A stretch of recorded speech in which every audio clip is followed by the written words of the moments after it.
everyone. Well, just a quick check-in to let you know that we are healthy, and before we head to Mexico, we are looking for a staysail furler. So if any of you have had experience with that, we would love to hear about it. And then what follows next is kind of our thoughts and some of our experiences as we camped during our California quarantine.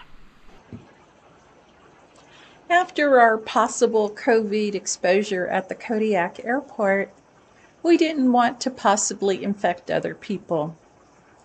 Jessica dropped our grocery-stocked van at the curb at the San Francisco airport, and we began our quarantine period by spending almost 2 weeks camping and zigzagging through the Sacramento Valley and the Mendocino National Forest. It was a trip of nevers. Never have I seen all of California so dry, and never had I spent so many hours traveling through so much burned land. It stands to reason the latter would follow the former, and it was depressing and painful to see. Our first camp was at Gregory Creek Beach on the northern reaches of Lake Shasta. However, there was no lake to see, just the rushing waters of Gregory Creek itself. Behind our campsite was a massive burn, and we parked the van facing the unburned area across the creek.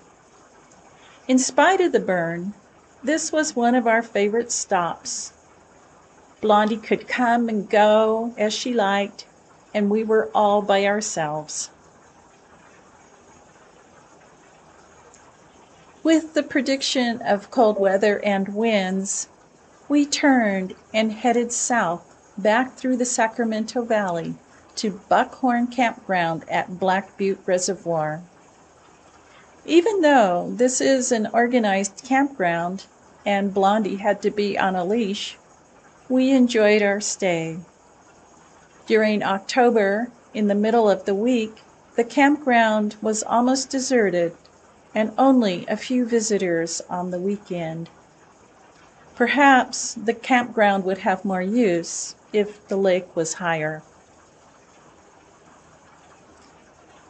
California is called the Golden State, and while it is true gold was found in 1849, I have always thought the name applied to those evenings when the air is warm and still and the usual end of summer dry hillsides turn golden.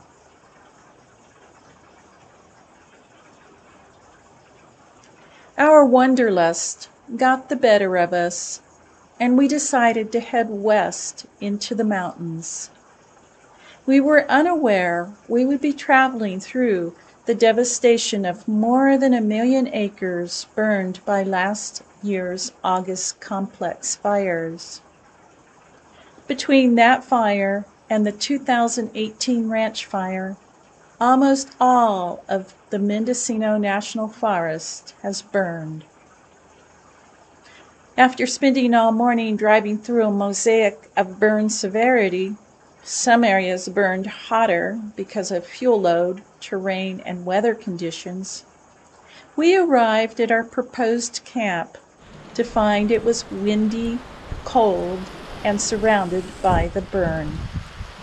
We continued through the mountain range and camped at Eel River.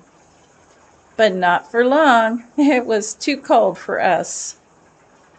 Looping back around toward Sacramento Valley, we did some dispersed camping in the drought-stressed oaks and later at the Sycamore Grove campground on the banks of the Sacramento River, a few miles below Shasta Dam. As we headed back toward San Francisco, on an impulse, we turned in at the Sacramento National Wildlife Refuge, and we're so pleased we did.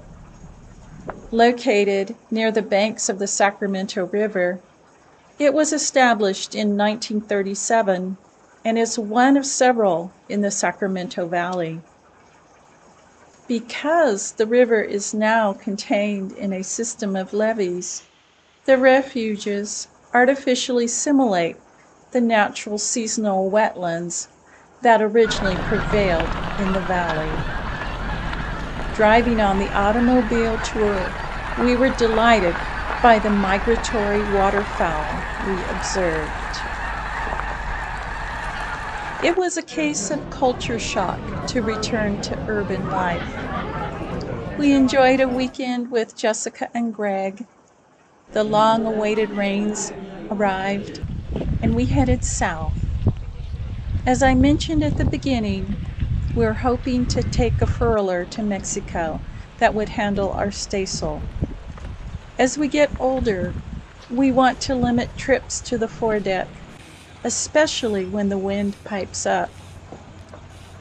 A year ago, last March, we had the headsail furler taken down, and the bent foil that has always caused problems was straightened in a machine shop. When Lee traveled to La Brisa last May, he brought parts to properly tension the headstay. Now for the staysail, and eventually we want to add a stack pack for the mainsail. If you have any recommendations or ideas about stack packs, please leave a comment. And as always, until next time.